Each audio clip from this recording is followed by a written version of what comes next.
자, 어디? 효율적 시장 15번, 16번, 18번. 자, 우리 요약집 49페이지 좀 볼까요? 요약집 49. 자, 49페이지 보면 이제 효율적 시장이 나와요.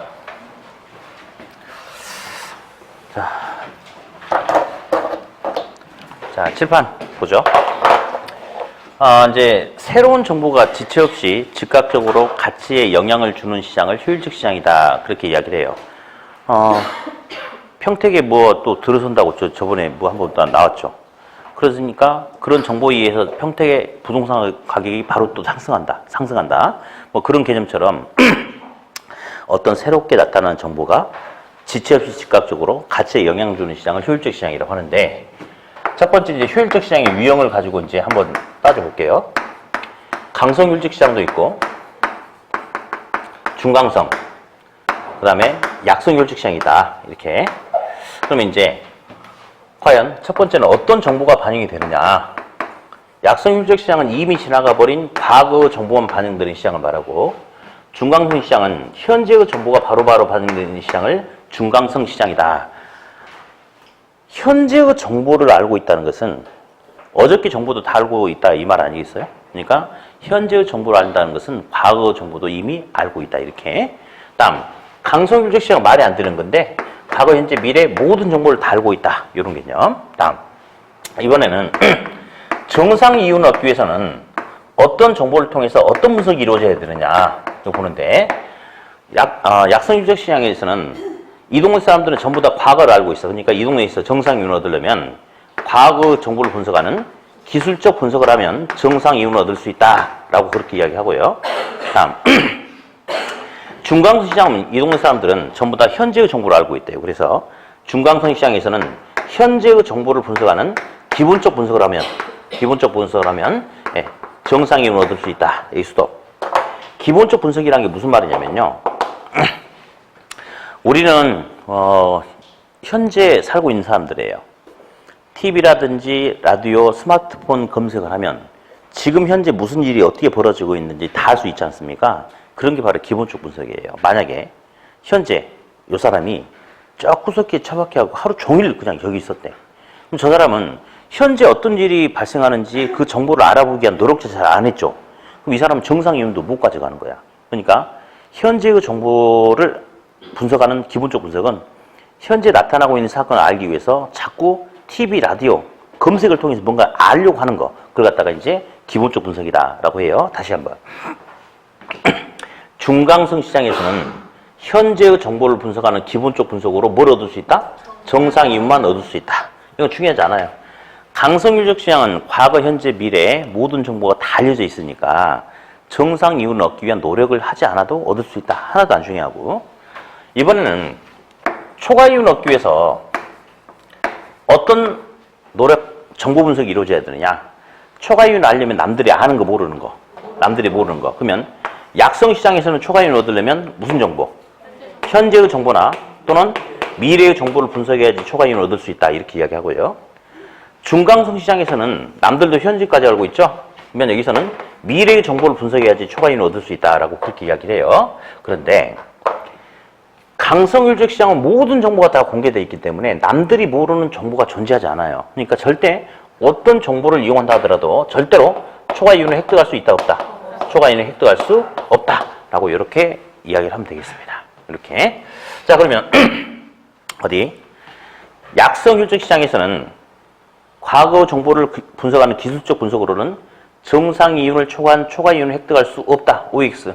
맞죠? 정상 이윤만 가져가는 거니까. 근데 만약에 약성효율적 시장에서 상위 정보인 현재의 정보를 분석하는 기본적 분석을 통해서는 초과 이윤을 획득할 수 있다, 없다? 있다. 이런 식. 다음. 저 밑에 있는 거. 할당 효율적 시장하고 다음 할당 효율적이지 않은 할당 비효율적 시장이 이렇게 있다. 자, 이렇게 있다. 그럼 우리 결론 먼저 잠깐 이야기합시다. 정보 할당이 제대로 되었대. 그러면 정보를 통해서 남들보다 더 많은 초과 이윤을 획득할 수 있다, 없다? 정보 할당이 제대로 되었으면. 없겠죠?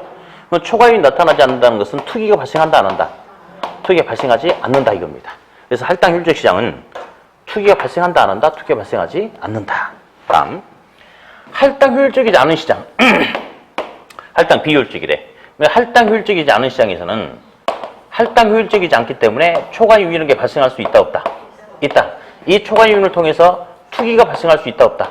투기가 발생할 수 있다. 그래서 여기는 투기가 발생할 수 있다. 이렇게 이야기를 해요. 그러면 본문 들어가기 앞서서 잠깐 과대평가, 과소평가된 부동산을 찾아내서 투자를 한다. 그래서 가격 왜곡 현상이 나타난다. 이런 표현이 있거든요. 이런 표현은 두 시장 중에 어디에 어울리는 표현이에요? 할당 효율적이지 않은 할당 비효율적 시장에서 나타날 수 있는 소리가 되겠죠? 그죠? 자, 그러면 한번 해보자. 할당 효율적 시장에는 최종적으로 투기가 발생하지 않는데 여기는 완전 경쟁 시장이 이 안에 포함된대요. 그러면 완전 퍼펙트한 완전 경쟁 시장은 모든 정보가 다 공개돼 있죠. 모든 정보가 다 반영이 돼 있어요. 그러니까 어떤 정보를 이용한다 하더라도 절대 초과이윤 얻을 수 없죠. 그러니까 여기서는 정보 비용도 필요 없고 초과이윤도 없고 투기 존재한다, 안 한다? 안 한다. 그러니까 할당 효율적 시장이 될 수 있겠죠. 자, 그런데 여기 보니까 할당 효율적이지 않은 시장에 누가 있냐면 완전하지 않은 불완전 시장이 할당 효율적이지 않은 시장에 들어가 있대요. 불완전한 시장. 그러면 시장이 완전하지 않기 때문에 남들이 모르는 정보가 발생할 수 있어요. 그래서 정보 비용이라는 게 발생할 수 있어요. 한 1억이 나갔대. 근데 그 정보를 통해서 투자했더니 초과이윤도 얻을 수 있어요. 한 5억 얻었대. 그러면 실질적인 초과이윤이 발생할 수 있어요, 없어요? 있죠. 그러니까 투기가 존재할 수 있다, 없다? 투기가 존재할 수 있다. 그렇게 이야기해요. 근데 이제 조심해야 될 게 요거야. 할당 효율적 시장 안에서 완전 경쟁 시장만 있는 게 아니고 이 안에서 무슨 시장도 있냐면 불완전한 부동산 시장도 존재한다 이거죠. 그래서 아무튼 시장이 불완전하면 남들이 모르는 정보가 존재하기 때문에 남들이 모르는 정보를 캐내기 위한 정보 비용이 발생합니다. 그 정보를 통해서 초과이윤도 얻을 수 있을 수도 있어요. 근데 갑돌이한 사람이 초과이윤을 1억을 벌었어. 남들보다 더 많이. 근데 기분이 별로 안 좋더래. 알고 봤더니 그 초과이윤을 1억 원을 더 벌기 위해서 정보를 캐내기 위해서 1억 원이 나갔어. 그러면 초과이윤 1억이 발생했다고 하자. 그럼 이 1억 원은 남들이 보면 초과이윤인지 모르겠지만 투자자가 보면 이 둘이 서로 똑같아 버리면 실질적인 초과이윤이 있어요, 없어요? 없죠, 없죠. 그렇죠. 따라서 시장이 불안전하다 하더라도 정보 비용과 초과이윤이 서로 똑같다면 즉 실질적인 초과이윤이 있기 때문에 투기가 발생하지 않겠죠? 그럼 할당 효율적이 될 수도 있네? 자, 다시 할게요. 우리 부동산 시장은 완전해요, 불완전해요? 정보가 불완전한 시장이야. 그래서 부동산 시장은 대부분 강성효율적 시장으로 존재한다. OX. 어디까지만 나타나겠어요? 중강선 시장까지만 나타나겠죠? 다음, 우리 부동산 시장은 불완전한 시장이야. 그래서 부동산 시장, 불완전한 부동산 시장은 할당 효율적 시장이 될 수 없다라고 못 박으면 돼, 안 돼? 안 돼. 불완전하지만 요래 서로 같으면 불완전한 시장도 할당 효율적 시장이 될 수도 있다는 거. 예. 투기가 발생하는 이유는 시장이 완전하기 때문에, 불완전하기 때문에. 그럼 불완전한 소리 좀 그만했으면 좋겠네. 여긴 불완전하니까 투기 있죠? 여긴 불완전하지만 투기 없잖아요. 그래서 완전이든 불완전이든 시장이 할당 효율적이기만 하면 투기가 발생하지 않고 할당 효율적이지 않으니까 투기가 생기는 거예요. 그래서 투기가 발생하는 이유는 완전과 불완전의 문제가 아니고 할당 효율적이지 않기 때문에 투기가 생기는 거예요. 아셨죠? 네. 그 다음에 이제 떨리는 순간이에요. 또 해야 되는데, 학원마다 이걸 헷갈리는 학생들이 수두룩해서 참. 여긴 안 그럴 거라고 믿을게요. 사람 아세요, 사람? 이제 사람도 모르나 보네? 사람. 네. 알죠? 예. 또 속으로 그러지. 도대체 무슨 소리가 입에서 나올 까 막 궁금하죠? 여자. 남자. 자, 이제 틀리면 쫓아낼 거예요, 이제. 여자는 사람이다. OX. 오죠? 아니야? 여시야? 맞잖아요. 여자 사람이다. 다시 할게요. 여자는 항상 사람이 속한다. OX. 오잖아. 여자 항상 사람이 속한다 맞잖아요. 뭐 아닌, 표정이 이상한 사람도 있어. 뭔데, 여자 항상 사람이지. 사람은 여자를 말한다. 이건 안 되지. 남자도 있으니까. 맞죠? 할당 효율적 시장에서는 완전 경쟁 시장과 불완전하지만 요래요래 서로 같으면 요것도 대수가 있거든. 따라서 완전 경쟁 시장은 항상 할당 효율적 시장에 속한다. OX. 아이씨 정말 여자는 항상 사람이 속한다. OX. 맞잖아. 왜? 사람은 여자, 남자다. 여자는 항상 사람이 속한다. 맞잖아요. 왜 아니라고 그래 자꾸. 항상이라는 말만 있으면 아 틀렸다 그런 생각 하지 마. 거의 틀리고 맞는 것도 있어요. 맞는 것도 있어. 후보지 상호 간에는 항상 지목 변경이 소환된다. OX. 아이 진짜.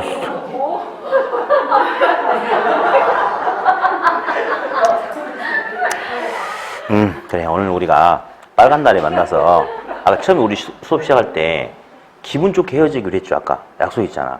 그러니까 그냥 웃고 넘어갑시다. 예. 그래 딱 가슴에 담아놓고 내일 풀어버리면 되잖아. 내일 또 수업하면 그때 내가 다 돌려줄게. 아무튼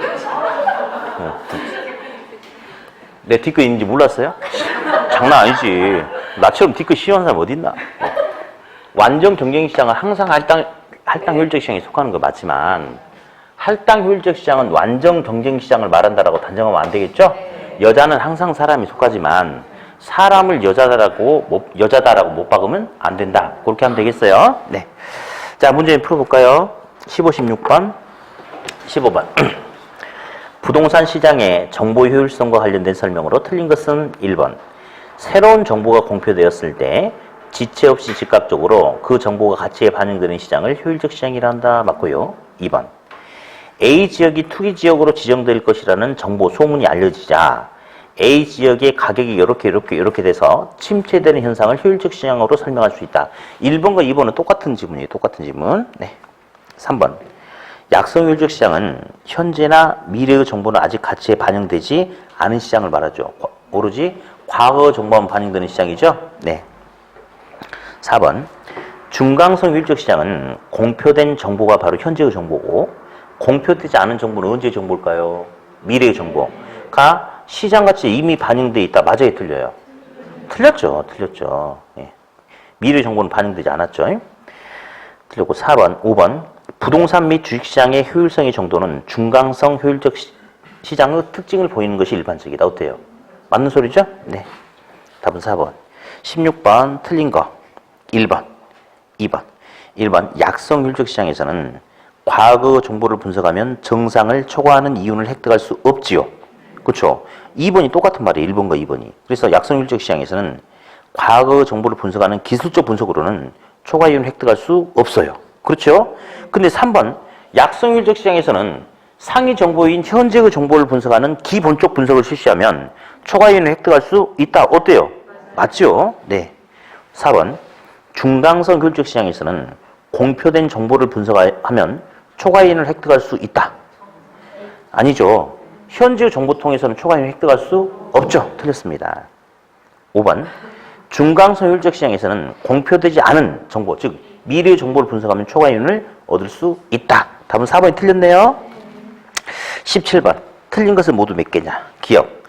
강성 효율적 시장은 공표된 정보와 공표되지 않은 모든 정보가 다 반영되는 시장이다. 맞죠? 니은. 강성 효율적 시장은 누구든지 어떤 정보로도 초과이윤을 얻을 수가 없지요. 예. 기업과 니은은 같은 개념. 디귿. 자, 할당 효율적 시장 밑줄. 정보가 완전히 시장 가치에 반영되어 부동산, 자, 밑줄. 부동산 가격에 과소평가 및 과대평가 등 왜곡 가능성. 자, 밑줄. 자, 여러분. 그 용어는 왜곡 가능성이라는 것은 투기가 존재할 수 있는 상황이죠. 그러니까 여기를 말하는 거고 여기는 그런 게 적용되지 않는다. 맞죠? 예, 그래요. 리은. 완전 경쟁 시장은 항상 할당 효율적 시장에 속한다. OX.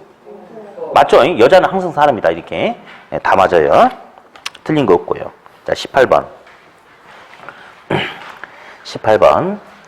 할당 효율적 시장에 대한 설명으로 옳은 것은 자, 일단 1번, 4번 묶으세요. 1번, 4번. 제발 무난히 좀 잘 넘어갔으면 좋겠다라는 간절한 바람이 있어요. 1번. 완전 경쟁시장이라고 해서 항상 할당길쭉 시장이 되는 것은 아니다. OX. X죠. 여자는 항상 사람이라고 해서는 안 된다. 이 말하고 똑같은 말이지. 완전 경쟁시장은 항상 할당혈적 시장에 속하는 거 맞죠? 그거 아니라고 했으니까 틀렸지. 그죠? 4번. 그러면 할당혈적 시장이란 완전 경쟁시장을 의미한다. 사람이란 여자만을 의미한다. 맞아, 틀려? 틀렸지. 그쵸? 그러니까 1번, 4번 헷갈리신 분들은 옆에 써놔. 사람 안에 여자, 남자 있다. 이렇게 해놓고 하세요. 둘 다 틀렸어요. 네. 2번, 3번 묶어요. 3번 먼저 해요. 독점시장 나왔죠? 과점시장은 불안전한 시장을 말해요. 그러니까 3번에 독점시장은 불안전한 시장은 독점시장은 할당효율적 시장이 될 수 없다고 못 박으면 돼, 안 돼? 안 될 수 있는 거죠. 틀렸죠? 네. 2번. 부동산 시장도 시장의 불안전한 요소에도 불구하고 할당효율적 시장이 될 수도 있다. 어때요? 맞는 거죠? 네. 2번 맞고요. 5번. 시장의 투기현상 동그라미 쳐. 직접 써. 그거 바뀌었거든요. 5번. 앞뒤 바뀌었으니까 써. 불안전하기 때문 X. 할당효율적이지 않기 때문 O. 투기가 발생하는 이유는 시장이 불안전하기 때문이다 하면 안 돼. 완전하든 불안전하든 할당효율적이기만 하면 투기가 발생하지 않거든. 그래서 투기가 발생하는 이유는 시장이 불안전하기 때문 X. 할당효율적이지 않기 때문 O. 이렇게. 그러니까 2번이 맞았다. 자, 19번. 우리 이제 정보비용 현재가치 계산하는 건 이제 쉽죠. 1년 후 개발이 된다면 얼마? 안 된다면 얼마? 그 차익을 끄집어내라고 그랬죠.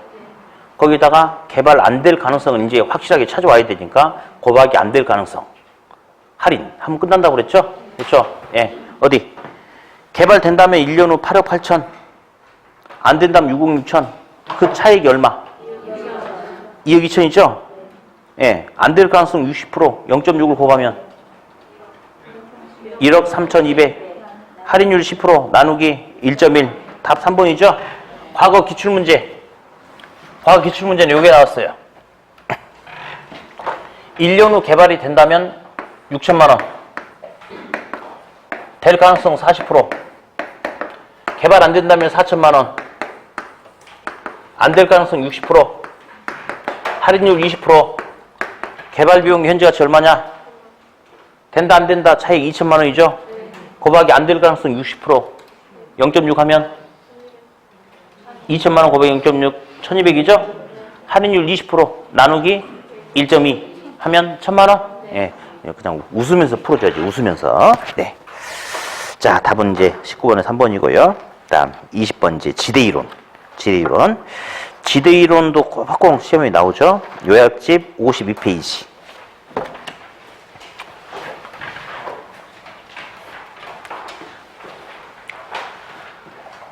지대. 뭐 토지 임대료를 지대라고 하죠. 지대. 먼저 우리 리카도란 사람의 차액 지대설. 리카도의 차액 지대설. 리카도란 사람은 토지의 생산력, 비옥도 차이에 따라서 지대량 금액이 달라질 수 있다라고 주장을 했고요. 리카도는 A 토지, B 토지, C 토지가 있는데 A 토지에서 경작하면 쌀이 10개 나와. B 토지는 쌀이 7개 나와. C 토지는 쌀이 3개밖에 안 나와. 예. 그러면 생산력의 차이에 따라서 A, B, C 이런 순으로 지대가 높아지겠죠? 그렇죠? 자, 리카도는 지대의 발생 요인을 우등지와 열등지의 생산력의 차이라고 했는데 한번 볼게요. 자, 쌀 생산비를 쌀로 환산해 보니까 쌀이 3개가 들어간대, 생산비로. 그러면 A 토지는 10개 생산해서 생산비 3개 빼고도 몇 개 남았어요? 7개 남았죠? B 토지는 몇 개 남았어요? 4개. C 토지는 남는 거 있어요, 없어요? C 토지는 겨우 딱 생산비만 감당하고 끝나는 거죠. 그래서 C 토지를 뭐라 불러주냐면 최고 열등한 토지, 최열등지 또는 한계지, 최열등지 또는 한계지 라고 이렇게 불러줘요. 예. 자, 그러면 리카르도의 이론에 의한다면 A 토지는 지대가 발생할 수 있대요.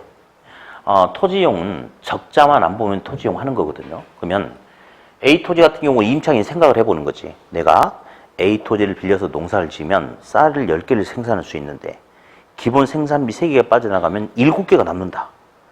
그러면 지주가 내 토지 사용료 내놔라. 그러면 남는 7개 범위 내에서 지대 지불이 가능하죠. 최대로 7개 다 줘도 0이죠. 0이란 것은 초과이익은 0이다 이거지. 정상이익은 얻을 수 있는 거거든요. 그러니까 지대는 결국 7개야. 그러면 10개하고 이 한 개의 생산력의 차이, 이게 바로 지대다라고 얘가 이야기했어요. 리카르도가. 근데 이제 핵심은 최열등지 한 개지 같은 경우는 리카르도가 봤을 때는 이런 토지 같은 경우는 남는 게 없어요. 생산하면. 그러면 토지 소유자 지주가 내 땅 그냥 공짜로 써라고 하면 쓸 수 있지만 토지 사용료 내고 내 땅 써라고 하면 쓸 수 있어요, 없어요? 없죠. 적자 보고 쓸 수는 없으니까.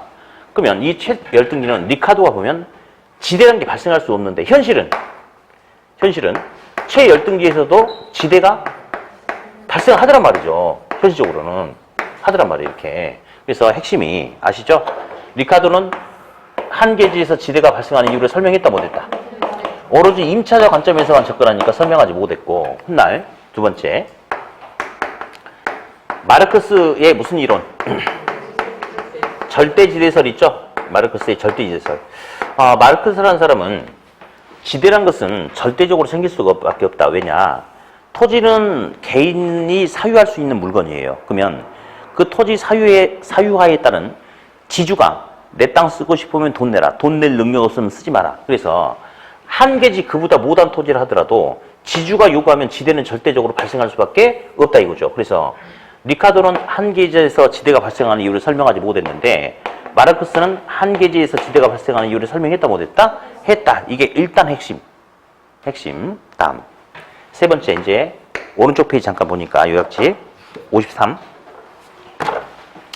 튀는 나오죠. 튀는 위치에 따른 수송비 절약분이 곧 지대다. 그래서 튀는의 고립국 이론이라는 논문에 보면 위치지대설, 단순지대설, 위치에 따른 지대 이게 이제 한번 나왔단 말이에요. 예, 튀넨의 위치지대설. 그래서 튀넨은 자 이제 예를 들어서 이게 도심이에요. 도심. A 토지가 있고 B 토지가 있대요. 그러면 옛날이기 때문에 이게 이제 정확하게 몇 년 전에 나왔냐면요. 1826년도에 나왔어. 그럼 지금 2017년이니까 몇 년 전에 나왔을까? 계산 문제가 너무 어려워. 191년 전에 나왔어요. 그러니까 옛날이기 때문에 인구가 많지 않았겠어요? 뭐 옛날이니까 토지를 이용하면 주로 농사 짓는데 토지를 이용을 했겠죠. 그죠? 그러니까 어디서 농사를 짓더라도 문제는 뭐냐? 인구수가 많지 않으니까 상설시장은 도심의 일각에 상설시장이 없어요. 도심 중심부에만 상설시장이 형성이 되겠죠. 그죠? 그러니까 어디서 농사를 짓든지 팔아먹으려면 시장으로 가지고 들어와야 되겠죠. 운반하려면 뭐가 소요돼? 수송비. 그러면 지금 우리 생각하고 똑같아요. A 토지는 도시하고 가깝죠.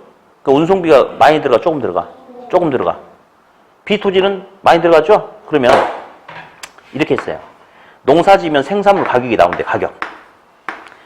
이 생산물 가격이 모두 다 온전한 수입이 아니고 거기서 생산비를 빼겠죠.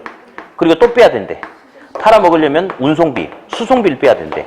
그래서 이것저것 다 빼고 남은 돈을 잉여라고 그래, 잉여. 남은 돈, 잉여. 이 잉여가 바로 뭐냐? 지대야, 지대. 그래서 리카르도나 튀넨처럼 이런 고전학파들은 지대는, 토지 임대료 지대는 단지 그냥 잉여일 뿐이다. 그렇게 이야기했대요. 그래서 이것도 종종 나오니까 한번 잠깐 들어볼게요. 고전학파라는 사람들이 있었어요. 신고전학파 있었어요. 마르크스 같은 저런 사람들. 이 사람들이 있는데 둘 중에 누가 먼저 죽었을까요? 맞아.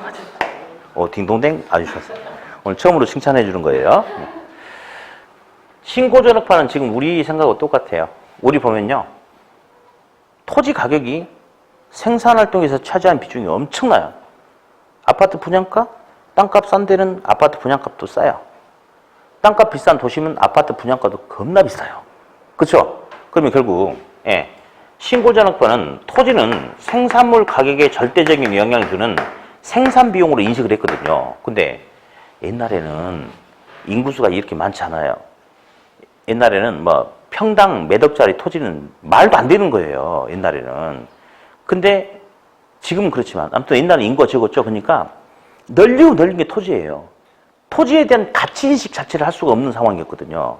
그러니까 토지가 귀한지 뭐한지 말할 수가 판단할 수 없는 상황이었어. 그래서 옛날 고전학파는 토지 지대, 토지 임대료에 따라서 뭐 물건의 가격이 결정되는 게 아니고 그게 아니고 그냥 뭐 농사지어서 물건 나왔는데 팔았더니 돈이 생겼다. 그 돈에서 생산비 빼고 수송 빼고 그냥 남는 돈 그 자체가 그냥 잉여다. 그래서 고전학파들은 리카도나 마르커스 리카도와 티런 같은 고전학파는 지대는 생산물 가격에 영향을 끼치는 생산비가 아니고 단지 이것저것 빼고 남은 뭐일 뿐이다? 잉여일 뿐이다. 그렇게 이야기했다는 거. 그리고 하나 더. 옛날이기 때문에 누가 농사를 짓든지 생산물 가격이나 생산비에 있어서는 차이가 없어요. 그러겠죠? 지대는 결국 위치에 따른 수송비예요. 그래서 수송비로 조금 빠져나가면 남는 게 커. 지대가 높아. 수송비로 많이 빠져나가면 남는 게 적어. 지대가 적어. 그래서 뒤는 위치에 따른 수송비 절약분이 곧 지대다라고 그렇게 이야기를 하셨다는 거. 한 장 또 넘겨서 54페이지 요약지 6, 7, 8, 9를 보니까 6, 7, 8, 9를 보니까 누가 나오냐면 알론소가 나와.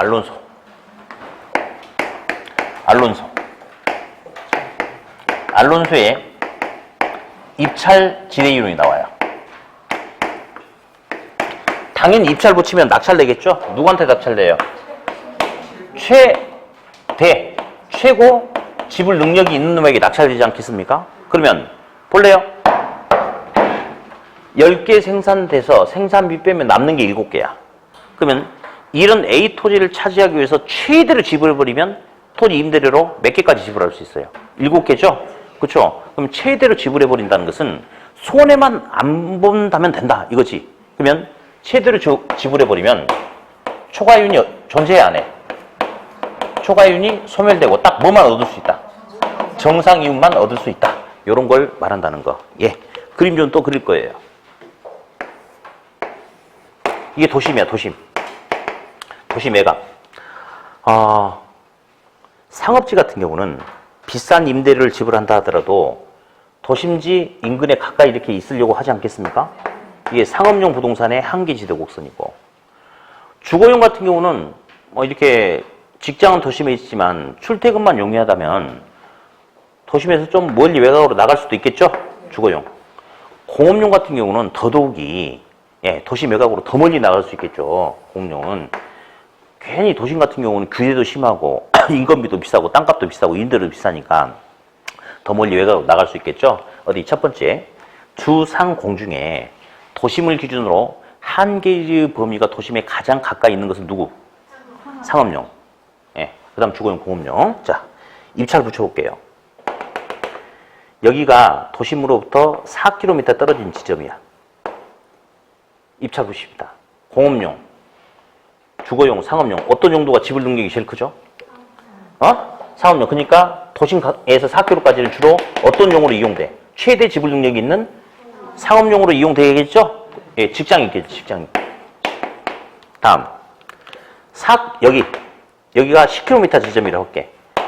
4km 지점에서 10km 지점 사이에서는 상업용, 공업용, 주거용. 어떤 용도가 지불 능력이 제일 커? 주거용이 지불 능력이 제일 큽니까? 그러니까 최대 지불 능력을 가진 주거용으로 할당돼. 주거용으로. 그리고 도시 매각은 공업용으로 이렇게 할당이 되죠. 그래서 토지 이용을 각 구간 거의별로 쪼개보니까 최대 지불 능력이 있는 놈이 토지를 차지하죠. 이걸 모두 연결해 놨더니 이게 바로 입찰지대 곡선이다.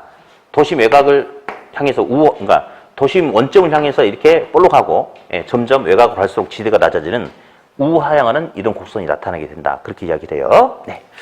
다음 10번, 11번, 12번이 누구 나와요? 마샬의 준지대 나오죠? 준지대는 혹시 우리 기억나는지 모르겠다. 일시적인 초과이윤. 그랬죠?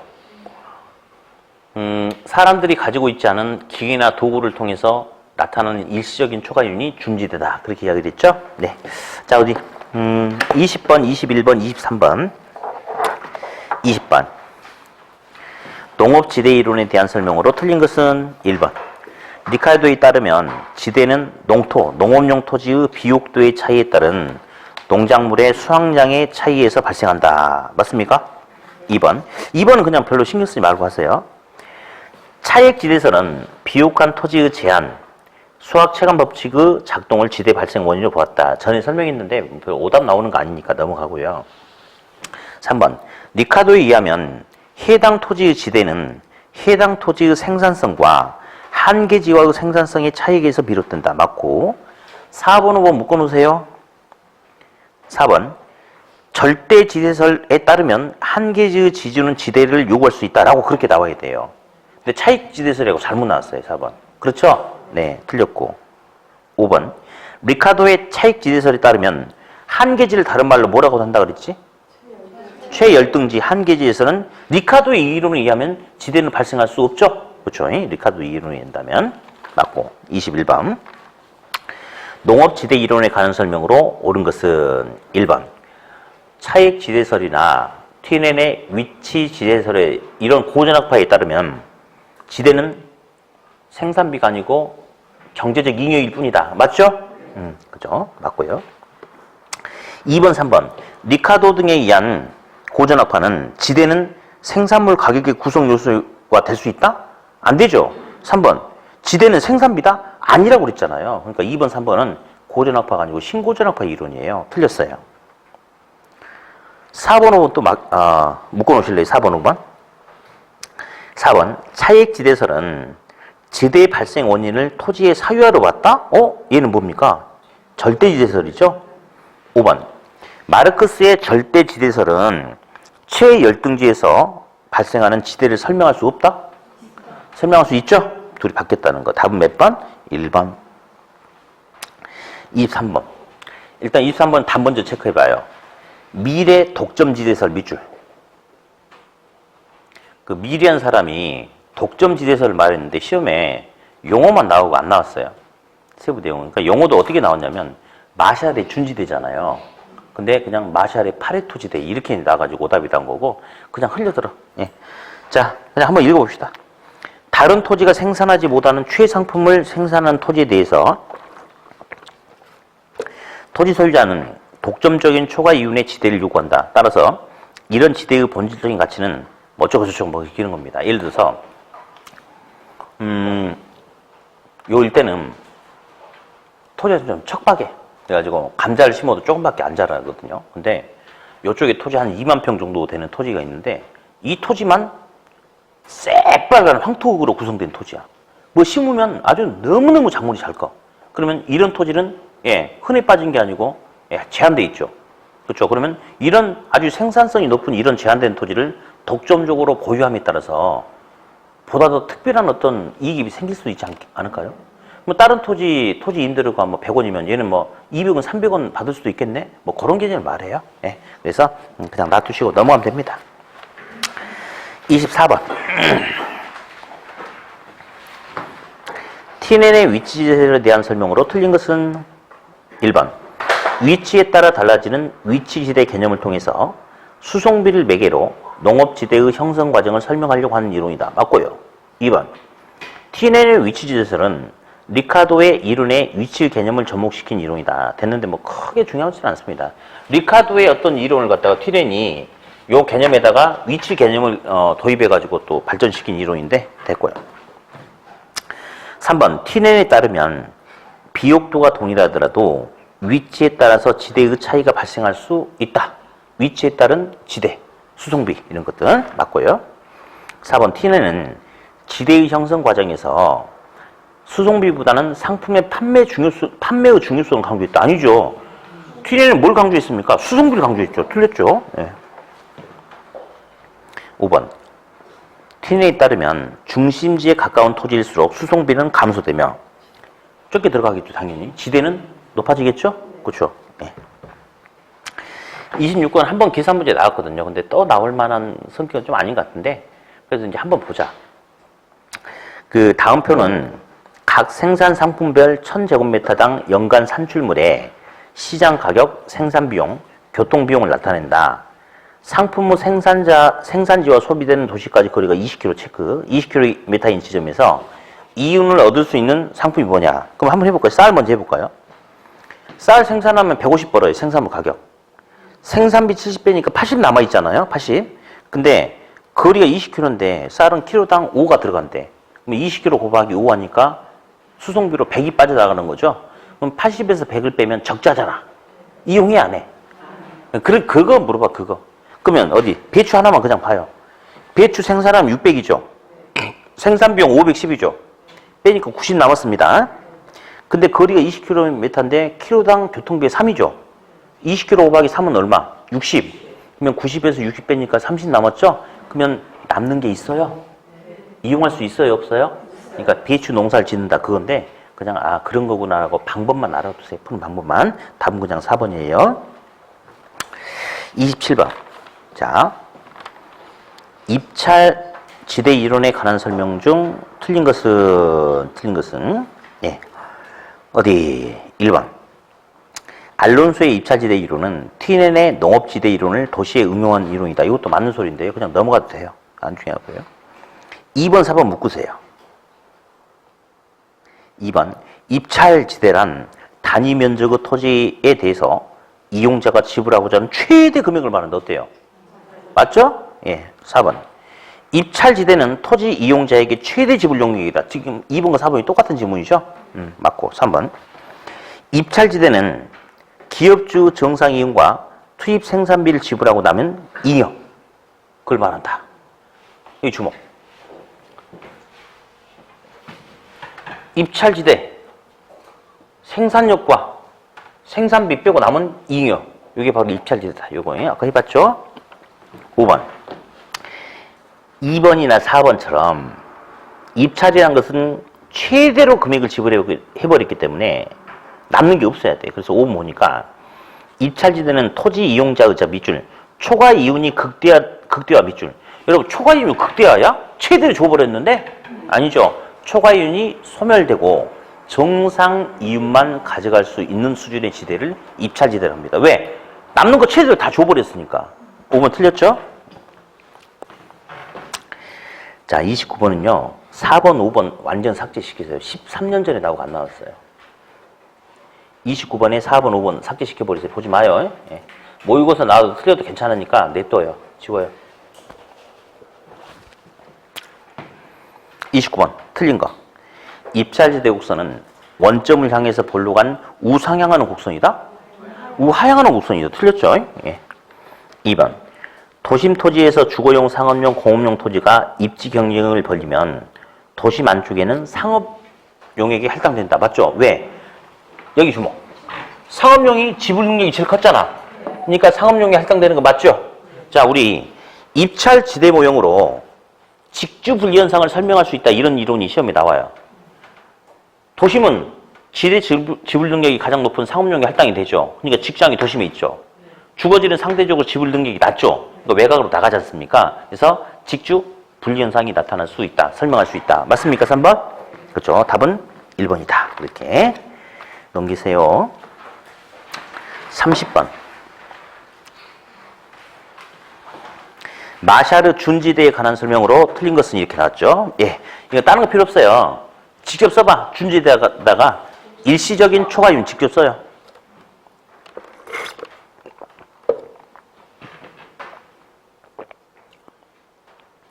(5번) 봅시다. 5번만. 준지대는 다른 조건이 동일하다면 영구적인 지대의 성격을 갖는다. OX. X. 일시적인 지대. 일시적. 틀렸죠? 자, 이제 31번 하는데요. 제가 이제 시킨 대로 합니다.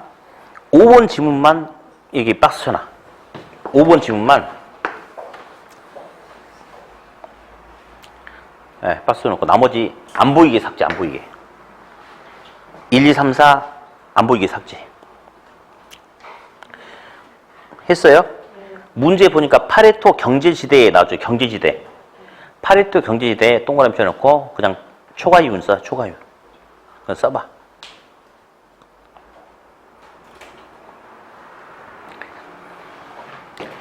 자, 여기 봐요. 시험에 한 번도 내용이 안 나왔어요. 근데 용어만 한 번 나왔어요. 용어도 마샬의 준지대라고 해야 되는데 마샬의 파레토 지대라고 해가지고 용어가 한 번 나오는 것 뿐이고 안 나왔어. 그러니까 보지도 마. 대신에 우리 이 소리 한번 합시다. 며칠 전에 이제 참돔하고 감성돔을 갖고 이야기하려고 그랬더니 말귀를 못 알아먹더라고. 그래가지고 감성돔 설명하는데 한참 시간이 걸려서 앞으로는 그런 사례는 않기로 했어요. 감성돔 다 아세요? 네. 모르는 사람이 있을 거 아니에요. 그래서 앞으로 그런 사례 안 쓰기로 하고. 산삼은 다 아세요? 산삼? 알죠? 네. 산삼하고 장례삼을 하기로 했어. 장례삼 모르는 사람 손 들어봐. 인삼으로 바꿀 테니까. 됐죠? 둘 중에 산에 가다가 둘 중에 어떤 거 캐면 더 많은 이익을 가져갈 수 있어요? 당연하죠. 왜 그런지 알아요? 산삼은 귀하니까. 이건 덜 귀하니까. 왜 물건이 귀한지 알아? 공급이 탄력적이니까 비탄력적이니까. 그렇죠. 그래서 공급이 비탄력적일수록 이익은 커지는 거죠. 그렇죠. 공급이 비탄력적일수록 경제지대는 커진다. 딱 그 소리만 기억하면 돼. 산삼처럼 귀한 물건 팔면 찾아내면 이익이 더 커진다. 그래서 공급이 어떨수록 비탄력적일수록 경제지대는 커진다. 그 5번 옆에다 산삼 써. 산삼. 나는 감성돔을 하려고 했더니 아유 이게 안 되겠더라고. 그러니까. 그다음 이제 33번은 이제 시험에 몇 번 나오는데 오답이 나온 적이 없어요. 그냥 한번 읽어봅시다. 33번은 2번 지문 아니 3번 지문 2번 먼저 해볼게요. 3번 2번. 헤이그의 마찰 비용 이론이 따른다면 마찰 비용, 교통 비용이 낮아지면 지가가 상승한다. 라고 3번에 나와 있죠. 33번에. 예. 근데 바로 위에 있는 2번 지문. 헤이그의 마찰 비용 이론에 따르면 교통수단이 양호할수록 좋을수록 마찰 비용이 적어지며 맞죠? 그럼 지가 수준이 높아질까요? 낮아질까요? 높아지겠는데 낮아진다고 잘못 나왔죠? 그래서 이제 여지껏 시험에 3번 나오긴 나왔어, 지문이. 근데 오답을 유도하는 지문이 아니거든요. 그러니까 대충 그냥 그런가 보다 하고 놔두면 되겠어요. 자, 이제 35번. 이제 공업입지 이론을 할 텐데 요약집 62페이지를 펴보세요. 요약집 62페이지.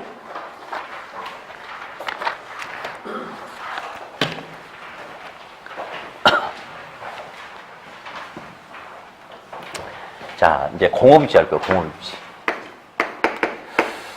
베버라는 사람도 있고 이제 레시라는 사람도 있죠. 베버, 레시가 있는데 베버는 최소 비용 이론을 주장해서 공장 입지할 때는 비용 부담이 가장 낮은 곳에 공장 입지를 해야 된다라고 그렇게 낮은 비용성을 강조해 있어요. 그 중에 베버는 비용 3대 요인으로는 근로자 인건비, 원료나 제품의 수송비, 한 곳에 모여 있을수록 나타날 수 있는 유리한 효과인 집적력, 집적이익, 이 중에 인건비 싼 게 좋죠. 이거 싼 게 좋죠. 집적이익은 한 곳에 모여 있음으로 인해서 나타나는 비용 절감상의 이익이니까 큰 게 좋겠죠? 그렇죠? 그다음 레시는 이제 또 베버를 비판했어요. 레시는 야 어떻게 생산할 때 생산비가 조금 들어간다고 하면 무조건 좋다라고 할 수 있느냐? 그건 아니다. 결국 팔아먹으려면 소비자가 가장 많은 시장 옆에 입지해야 된다. 아무튼 그렇게 이야기했다는 거 됐고요.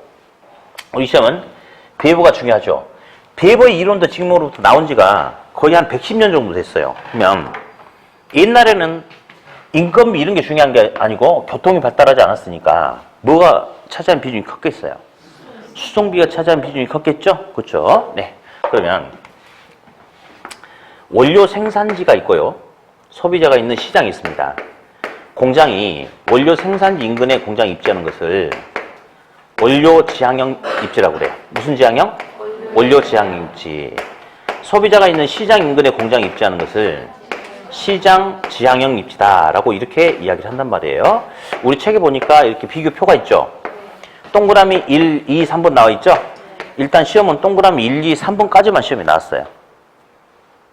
먼저 해볼게. 편제 원료란 말이 있어요. 편제 원료 또는 국지 원료라고 해요. 국지 원료. 편제 원료란 것은 특정 지역에만 편제되어 존재하는 재료를 말해요. 국지적인 재료, 전국적이지 않고 보편적이지 않다 이거죠. 큰 대나무를 이용해서 죽제품 공장을 하고 싶다. 그러면 그 큰 대나무는 전국적으로 어디에서나 보편적으로 전국적으로 풍부하지 않지 않습니까? 뭐 담양 뭐 이런 일부 지역만 가능하죠. 그래서 그런 일부 지역에만 국지적으로 편중되어 편제하는 원료를 편제 원료라고 그래. 이런 원료를 주된 원료로 쓰는 산업은 당연히 원료 조달이 가장 중요하니까 원료 지향 입지를 하겠죠. 그죠? 다음. 어디에서나 손쉽게 구할 수 있는 밀가루 뭐 이런 것들, 이런 재료를 이용해서 하는 공장을 이제 그 시장 지향 입지라고 그래요. 왜냐하면 보편 원료를 주된 원료로 쓰는 산업 같은 경우는 공장이 원료 생산지에 있든 시장 옆에 있든 어디서나 원료 조달에는 문제가 안 돼. 그러면 문제가 없다면 판매를 고려했을 때는 시장 옆에 있는 게 좋지 않겠습니까? 그래서 시장 지향형 입지를 한다. 그렇게 이야기를 하고, 다음. 원료 부패가 심한 산업 같은 경우는 빨리 원료 산지에서 가공을 해야 되겠죠? 예, 원료 지향형. 제품의 부패가 심한 산업은 만들자마자 빨리 소비자한테 팔아야 되니까 시장 지향형. 또 중간재나 완제품을 만드는 공장 같은 경우는 우리 그 카센터 가면요, 우리 뭐 엔지오일을 간다든지 뭐 수리하면 카센터 안에 부품이 다 있는 게 아니잖아요. 우리 전화하지 않습니까? 그럼 금방 갖다 주죠. 여기 어딘데요? 뭐 몇 개 갖다 주세요. 그럼 얼른 갖다 주거든. 그래서 중간재나 완제품을 만드는 공장 같은 경우는 어디 옆에 있어야 되겠어요? 시장 지향 입지해야 되겠죠? 그렇죠? 다음. 중량 감소 산업이라는 게 있죠. 원료 사탕수수는 10트럭인데 설탕은 한 트럭이야, 제품. 그럼 원료는 크고 제품은 줄어들잖아요. 그러니까 원료에 비해서 제품의 중량이 줄어든다 해서 중량 감소 산업이라고 그래. 이런 산업 같은 경우는 수송비를 고려했을 때 아예 원료 산지에서 제품을 만들어서 수송비를 줄여서 출발시키는 게 싸지 않겠습니까? 그래서 중량 감소 산업은 무슨 지향형 입지? 원료 지향형 입지를 한다. 그렇게 하고요. 반면에 중량 증가 산업이 있죠. 중량 증가 산업. 밀가루 한 트럭 가지고 빵을 만들면 빵 10트럭이 돼버려. 그러면 원료는 조그마한데 제품의 중량은 커졌죠. 그러니까 중량 증가 산업이라고 그래. 이런 산업 같은 경우는 어디에 입지한다? 아예 조그마한 원료를 시장까지 가지고 와서 시장에서 만들어서 그냥 파는 게 좋겠죠. 그래서 시장 지향 입지한다. 그렇게 이야기를 해요. 여기까지가 시험에 나왔고요. 이제 책에 원료지수란 말이 하나 나왔어요. 입지중량 원료지수. 됐고요. 그냥 원료지수가 1보다 크다는 것은 팔을 지금 원료한테 벌리고 있죠. 원료의 사랑해, 너한테 갈게, 그런 거죠. 그래서 그냥 무슨 지향형? 원료지향형. 그리고 원료지수가 1보다 작대요. 1보다 작으면 원료하고 등지고 있죠. 원료 너하고는 이혼이야. 빠빠이. 너 말고 이제 딴 놈한테 갈 거야. 어떤 놈? 시장한테 갈 거야. 무슨 지향형? 시장 지향형. 그렇게 끝내버리세요. 그리고 좀 이따 문제풀이를 하다 보면 어떤 용어가 나오기 때문에 용어 하나만 더 하고 하겠습니다. 이 섬에는 골뱅이가 많이 잡혀요. 육지가 있어요. 골뱅이 통제하는 공장이 여기 있어요. 항구는 여기 있는데. 그러면 섬에서 배에다가 골뱅이 싣고 항구까지 와. 더 이상 배가 들어갈 수 없어. 물건 내려가지고 트럭에다 싣고 다시 공장까지 가. 그러면 원료 생산지에서 공장에 이르는 도중에 수송수단이 바뀌는 지점이 존재하다 보니 불필요한 상하차 비용이 나타날 수 있겠죠. 그래서 공장은 수송수단이 바뀌는 이 지점, 이 근처에 있어라. 이를 갖다가 중간 지향형 입지 또는 이적 지점 또는 적환 지점이다. 라고 그렇게 이야기한다는 거. 그러면 어디? 중간 지향형 이적 지점, 적환 지점에 공장이 입지하면 수송비가 더 증가해요, 감소해요? 감소하는 효과를 얻을 수 있겠죠? 그렇죠? 35번. 틀린 거. 이거 놔두고요. 보자. 틀린 거 1번. 배번은 생산과 판매에 있어서 비용이 최소화되는 곳을 최적의 입지로 본다. 맞죠? 2번. 배번은 기업의 공장의 입지 요인으로 수송비, 인건비, 집적 이익 등을 제시해야 했다. 맞고요. 3번. 배버에 따르면 공장 입지 인자 요소 중에서 가장 중요시하는 것은 뭐다? 수송비. 4번. 기업 공장은 수송비, 인건비, 집적 이익의 순으로 각각의 요인이 최소가 되는 지점에 공장 입지해야 된다고 했다. 맞습니까? 아니. 수송비, 인건비는 싼 게 좋지만 집적이익은 큰 게 좋지 않겠습니까? 틀렸죠? 네. 5번. 배번은 수송비는 원료와 제품의 무게 및 수송되는 거리에 의해서 결정된다고 했다. 별로 중요하지 않다. 4번이 틀렸다. 36번, 7번. 36번. 공장 입지 이론에 관련된 설명으로 옳은 것은 1번. 원료 수송비가 제품의 수송비보다 크대. 그럼 아마 원료는 크고 제품은 줄어드나 봐. 중량 무슨 산업을 말해요? 원료는 크고 제품이 작아지니까. 중량 감산업이죠? 이런 경우는 무슨 지향형이야? 원료 지향형이야. 틀렸어요. 2번. 중량 감산업은 원료 지향형 입지가 유리하고 문장 끊고, 중량 증가산업은 시장 지향형 입지가 유리하다. 딩동댕. 맞죠? 예. 3번. 부패하기 쉬운 원료를 주되는 원료를 주로 투입하는 공장은 원료 산지에서 빨리 가공해야 되잖아요. 무슨 지향형? 원료 지향형. 4번. 국지 원료를 다른 말로 뭐라고 그래요? 정신 차리세요. 편제 원료. 국지 편제 원료를 주되는 원료로 쓰는 경우에는 시장 지향형 입지가 유리하고, 보편 원료를 투입하는 경우에는 원료 지향형.